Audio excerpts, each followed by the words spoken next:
A new row has erupted over the Scottish border after the leader of an English border council claimed Scotland would have to build something like the Berlin Wall in order to physically close the border.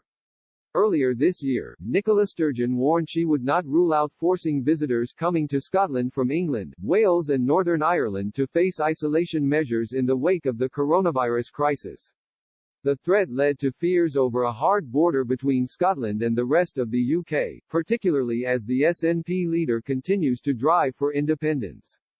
Despite the SNP insisting borders would not be closed with the rest of the country, even if Scotland was to become independent in the future, Stuart Young, leader of Cumbria County Council, warned about the prospect when pressed on the issue of independence.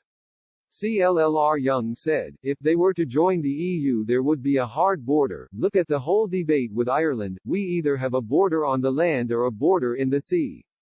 It is impossible to not have a border. Personally, I don't want to see Scotland leave the Union. It comes as Oliver Mundell, the Scottish Conservatives' tourism spokesman, read out an email from a concerned English person to Holyrood's Culture, Tourism, Europe and External Affairs Committee. The email, sent to Mr. Mundell by a Borders tourism business, outlined the guests' concerns about their booked holiday in Scotland. The email said, just checking if everything is okay as per our last email and everything looks okay for our stay, especially with Nicola Sturgeon threatening to quarantine us nasty English people. CLLR Stewart added, Nicola Sturgeon kept implying she would close the border in response to coronavirus, and I saw the people holding Keep England Out of Scotland banners, but the reality is you couldn't physically close that border, you'd have to build something like the Berlin Wall.